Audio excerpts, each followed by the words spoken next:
এইভাবে এগ কোরমা বানালে বাড়ির যে কোনো সদস্য অথবা কোনো অতিথি একদম চেটেপুটে খেতে বাধ্য। নমস্কার বন্ধুরা, আমি দেবিকা মণ্ডল, আর আজকে আমি আপনাদের সাথে একদম সহজ পদ্ধতিতে এগ কোরমা বানিয়ে দেখাতে চলেছি। তো বেশি কথা না বাড়িয়ে আজকের এই রেসিপিটা শুরু করছি। এগ কোরমা বানানোর জন্য আমি এখানে আমার প্রয়োজন মতো 4টে ডিম সেদ্ধ করে নিয়েছি। ডিমগুলো সহজেই যাতে খোসা থেকে আলাদা হয়ে যায় সেই কারণে ডিম সেদ্ধ করার সময় জলে কিছুটা পরিমাণ লবণ আর সামান্য একটুখানি ভিনিগার দিয়ে দিলে ভালো হয়। এতে ডিমগুলো খুব সহজেই কিন্তু খোসা থেকে আলাদা হয়ে যাবে। ডিমগুলো খোসা থেকে ছাড়িয়ে নেবার পর একটুখানি ধুয়ে নিয়েছি। তারপর একটা নাইফের সাহায্যে দুই সাইডে একটুখানি কাট লাগিয়ে দিচ্ছি। আপনারা চাইলে একটা সুতো কিংবা একটা নাইফের সাহায্যে এই ডিমগুলোকে মাঝখান থেকে দুই ভাগ করে দিতে পারেন। ডিমগুলোর ওপরে কাট লাগানো হয়ে গিয়েছে। এবার আমরা এখানে চলে এসেছি দুটো বড় সাইজের পেঁয়াজ নিয়ে, যেটাকে ভালো করে কেটে নিতে হবে। এখানে একটুখানি বড় করে কাটা হয়েছে যাতে বেশি পরিমাণ কুক না হয়ে যায়। এখানে কড়াইয়ের উপর সামান্য পরিমাণ তেল দিয়ে দিয়েছি। এরপর কেটে রাখা পেঁয়াজগুলো দিয়ে দিলাম। সামান্য একটুখানি রান্না করে নিয়ে 4টে কাঁচা লঙ্কা দিয়ে দিয়েছি। আপনারা কম ঝাল খেলে কম ঝাল ব্যবহার করবেন। এরপর একটু ভেজে নিয়ে ভিজিয়ে রাখা কাজু বাদাম দিয়ে দিলাম। তারপর দিয়ে দিচ্ছি সামান্য পরিমাণ লবণ। আবারও 1 মিনিটের মতো একটুখানি ভেজে নিতে হবে। এবার এর মধ্যে অ্যাড করে দিলাম সামান্য পরিমাণ জল। তারপর এই জিনিসটাকে ঢেকে দিতে হবে। 2 মিনিট মতো ভালো করে রান্না করে নিয়ে এটাকে তুলে নেব, তারপর বেটে নিতে হবে।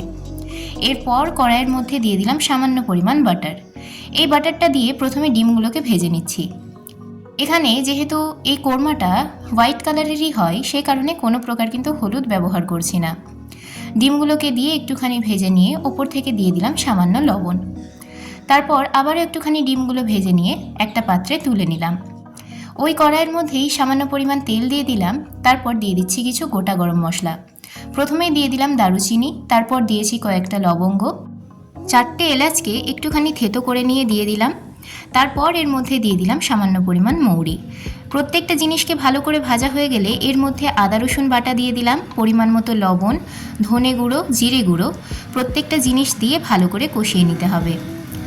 ভালো করে একটুখানি ভাজা হয়ে যাওয়ার পর পেঁয়াজের যে পেস্ট তৈরি করে রেখেছিলাম সেটা দিয়ে দিলাম। 1 থেকে 2 মিনিটের মতো ভালো করে এই মশলাটাকে ভেজে নিতে হবে যাতে করে এর কাঁচা গন্ধটা চলে যায়। কাঁচা গন্ধটা চলে যাওয়ার পর এর মধ্যে দিয়ে দিতে হবে সামান্য পরিমাণ জল। তারপর ভালো করে মশলাটাকে কষিয়ে নিতে হবে। একটুখানি ফুটে এলেই এর মধ্যে দিয়ে দেব ফ্যাটানো টক দই। টক দইয়ের পরিবর্তে আপনারা চাইলে দুধের মালাই কিংবা ফ্রেশ ক্রিম ব্যবহার করতে পারেন। দুধের মালাইটা দেওয়ার সময় একটুখানি ফেটিয়ে তারপর দিয়ে দেবেন। তারপর এর মধ্যে দিয়ে দিলাম একটুখানি এলাচ গুঁড়ো আর কয়েকটা চেরা কাঁচা লঙ্কা।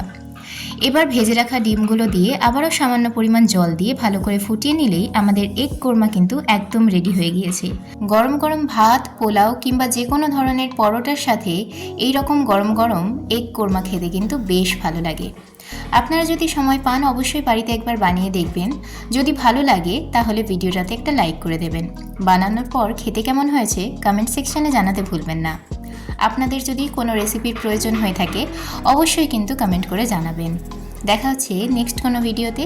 ততক্ষণের জন্য ভালো থাকবেন, সুস্থ থাকবেন। বাই।